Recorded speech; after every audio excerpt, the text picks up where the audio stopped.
Olá pessoas, tudo bem? Aqui é o Alex do canal Marca Páginas e hoje vamos ter mais um Opinião de Segunda.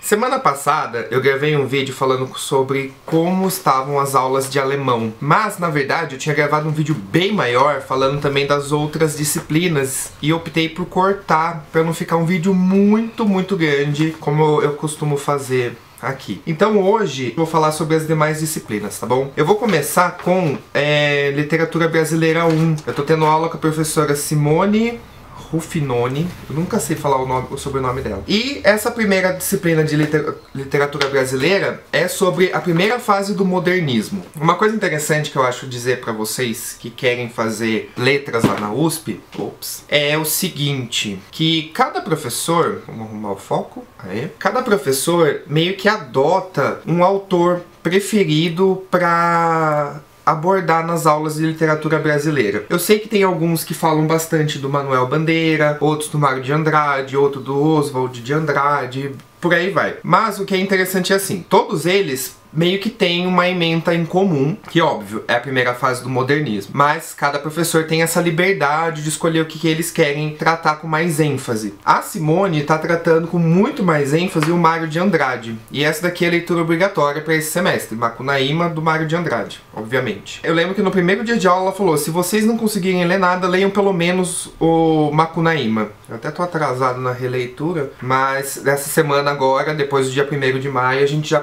volta e acho que já começa a estudar ele. Até o momento, tivemos o quê? Março, abril, 2 meses de aula, mais ou menos. Ela deu todo um cenário geral sobre o modernismo, falou dos antecedentes do modernismo, a exposição da Anita Malfatti e do Lazar Segal, em 14, 17, uma coisa assim. Aí ela meio que passou bem rápido pela semana de 22, porque de certa forma não é o essencial para entender o modernismo, tem todo, né, a questão, o que foi lido, o que foi apresentado, esse monte de coisa, mas assim, o foco mesmo tá sendo o Mário de Andrade e como que é o pensamento vanguardista brasileiro daquela década de 20, principalmente dessa primeira fase modernista, que vai de 22 até 1930. De 30 pra frente a gente tem a segunda fase, obviamente. Absolutely. E pra isso, o que ela fez? Nas primeiras semanas de aula, mais ou menos nas 2 primeiras semanas, ela dedicou a tratar sobre arte. Arte vanguardista. Aí eu vou usar minha colinha aqui, que é a ementa dela. Ela passa tudo isso daqui de texto, que é ótimo. Passa mais alguns fora disso aqui também. Então, por exemplo, a gente teve que ler um texto do Anatol Rosenfeld, do Peter Burger. Ela sugeriu um também do Walter Benjamin. E acho que esse Malcolm e McFarlane Bradbury. Nossa, que maravilha isso aqui. Tem várias vírgulas. E do Bradbury, ela indicou vários textos nas primeiras semanas pra gente entender o que era arte de vanguarda, quais que eram os movimentos da Europa, principalmente no final do século XIX, e mostrando basicamente como que a arte passou de uma coisa acadêmica, uma coisa não, né, desculpa essa palavra, passou de um academicismo muito forte, tudo pintadinho, certinho, para uma coisa muito mais moderna, mais uma visão diferente, desrealizada. Tem vários termozinhos. Vou até pesquisar para não fazer um vídeo muito... Então, ó, no geral, essa primeira semana, o que ela fez foi mostrar alguns conceitos e algumas, não é bem técnicas, mas algumas estratégias de como que os artistas desmontaram a arte acadêmica, aquela arte bonitinha, bem certinha, com todas as regrinhas que tinha no passado, para fazer uma coisa mais moderna, uma visão diferente. Então ela passa pela desrealização, que é uma coisa, tipo, a antimimese do real. Tô dando uma olhadinha no caderno de anotações aqui da aula. Que é basicamente, você vê lá um quadro, um autorretrato ou uma figura de banhistas, que é uma coisa clássica das artes, da pintura principalmente. Isso se transforma de uma forma que não é mais uma representação do real e a obra fala por si. Ela não representa mais uma coisa que aconteceu num determinado espaço e tempo, sabe? É uma coisa mais diferente. As obras se tornam inorgânicas, tem a dessacralização da obra de arte, a desrazão, o irracionalismo e por aí vai. Foram conceitos que, assim, embora a gente olhe pra isso e pense, nossa, quanta coisa técnica, não é mesmo? Só que faz muito sentido a gente estudar isso. Eu gostei muito dessa abordagem que ela fez, porque você começa a entender não só como o modernismo brasileiro se apresentou para o público, mas no que ele se baseou para fazer isso. E eu confesso para vocês que eu sempre tive uma crítica muito grande, porque assim, quando a gente estuda economia, principalmente formação econômica do Brasil, a gente vê que o Brasil é voltado para fora e não para dentro. Ou seja, a gente está sempre olhando para outros países. Num determinado momento da história era sempre a Europa, até mais ou menos aí a Primeira, a Segunda Guerra Mundial, e depois diretamente para os Estados Unidos. Mas a gente nunca olha para dentro, para o nosso próprio país. Ou, o que é pior ainda, né, mesmo grau de ruindade, a gente não olha para os países da América Latina. Ou seja, a gente não constitui uma união muito forte com os demais países dessa América Latina, América do Sul, e que eu fico olhando, olha como a Europa é bela, olha como os Estados Unidos é super avançado, vamos copiá-los e por aí vai. Eu sempre tive essa ressalva muito grande de todo e qualquer tipo de forma de arte, de certa forma, que olha para fora. Olha para fora e esquece de olhar para dentro. E eu particularmente achava que o modernismo não se passava de uma coisa como essa também. Porque, os europeus fizeram uma arte moderna e a gente vai copiar. Super legal. O lance aí é que, ainda bem que eu tive essas aulas para tirar um pouquinho isso da minha cabeça, é que a gente fez, é uma cópia, mas é o seguinte, a gente pega, digere e cospe algo novo, devolve algo novo para a sociedade. E aí que vem Macunaíma, aí que vem Manifesto Pau-Brasil, Antropofágico, Anitta Malfatti e uma galera enorme que trouxe alguns conceitos da Europa, sim, mas eles atualizaram esses conceitos para nossa realidade. Foi um momento muito forte. E aí a professora enfatizou muito bem, Macunaíma é uma expressão desse momento que a gente começou a olhar para nossa cultura, para nossa particularidade. A gente tinha tudo aqui pronto para fazer uma antimimese do real, fazer uma dessacralização, fazer uma desrealização, e não era aproveitado. Óbvio, tinha Iracema, isso tudo são coisas que ela foi falando e eu tô adaptando aqui pro nosso vídeo, tá? Tinha Iracema, tinha o Guarani, tinha algumas coisinhas antes, mas era uma forma muito romantizada, adequada àquele estilo literário da época. Quando chega a década de 1920, a gente tem umas coisas muito mais profundas, eruditas, não é popular, embora se baseie na cultura popular, como o caso de Macunaíma, mas que tem um propósito, tem um sentido bacana. E eu acho que assim, por mais que, se você estudou bem estudadinho Semana de Arte Moderna e o modernismo na escola, muitas das coisas que a professora vai passar ali naquele período, nessa disciplina Literatura Brasileira 1, você já viu, você já sabe. Se você estudou, por exemplo, no meu caso, eu estudei Formação Econômica do Brasil. Em alguns momentos a professora cita muito essa questão do café, o poder que o café tinha até 1920, o surgimento da indústria nesse período, mas ela não se aprofunda muito, por exemplo, para dizer que a indústria veio do café. Tinha um poderzinho muito, como a gente pode dizer, muito conturbado de certa forma, quando em 1930 Vargas, na década de 30 Vargas assume e começa a forçar a industrialização. Eu imagino que isso seja motivo para Literatura Brasileira 2, que é a segunda fase do modernismo, né, dar sequência a isso. Porém, ela citou esse período, mas não se aprofundou nisso. Óbvio, não é a obrigação dela. Ela dá um contexto muito bacana dessas questões econômicas, porque elas são importantíssimas pra gente entender a literatura também, mas eu achei que ela ficou no superficial, no safe, assim, sabe?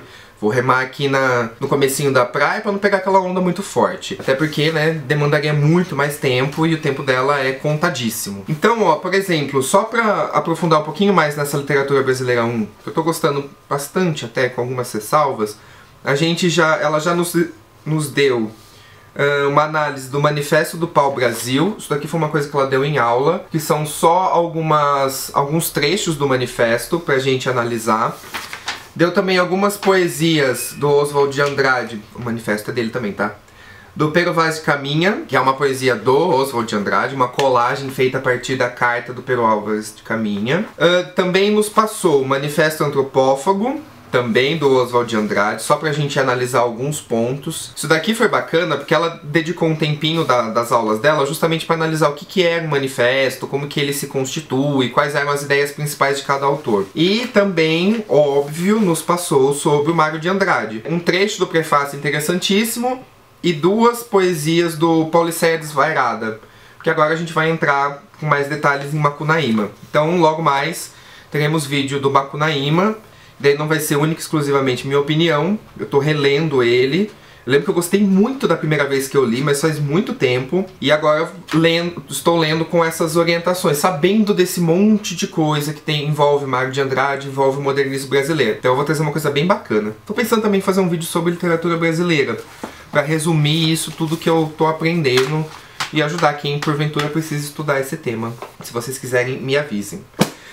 Além de literatura brasileira 1, temos também literatura portuguesa 1. A literatura portuguesa segue uma lógica um pouquinho melhor. Eu acho que eu não expliquei, mas literatura brasileira 1 começa no modernismo, continua no modernismo, depois, lá de literatura brasileira 3 ou 4, uma coisa assim, volta pro romantismo. Não tem uma ordem cronológica bonitinha. Já a literatura portuguesa tem.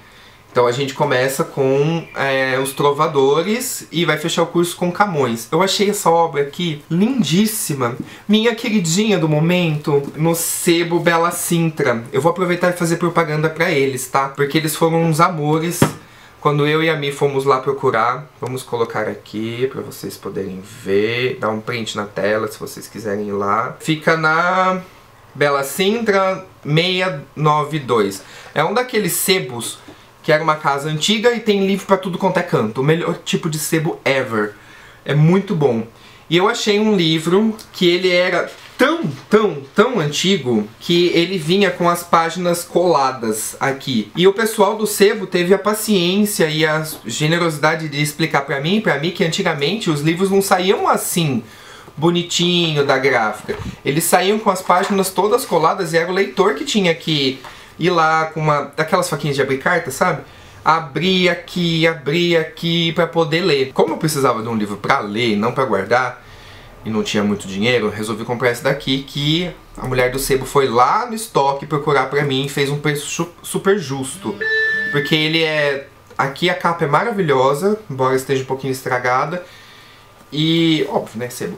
E tem um monte de ilustrações, e não vai aparecer nenhuma de novo, só porque eu quero mostrar, né? Tem algumas ilustrações muito bonitinhas aqui no meio. Em alguns pontos que você não espera ter ilustração. Não é o comum. Aqui. Uma edição muito bonita. Então, o que estamos aprendendo em literatura portuguesa 1? Eu não estou conseguindo acompanhar muito bem o curso. Isso é uma pena. Mas, no geral, a professora deu um panorama de como que era a literatura portuguesa naquela época. E também começou a passar algumas trovas de amor, de amigo, de escárnio, algumas coisas assim, e analisando. É interessante esse tipo de aula, eu gosto bastante, eu vou usar a literatura brasileira como exemplo, porque, por exemplo, isso aqui não é nada trovadoresco, mas é uma poesia. Então, o professor geralmente para analisar algumas palavras muito específicas, que fazem toda a diferença quando você entende na trova ou na poesia.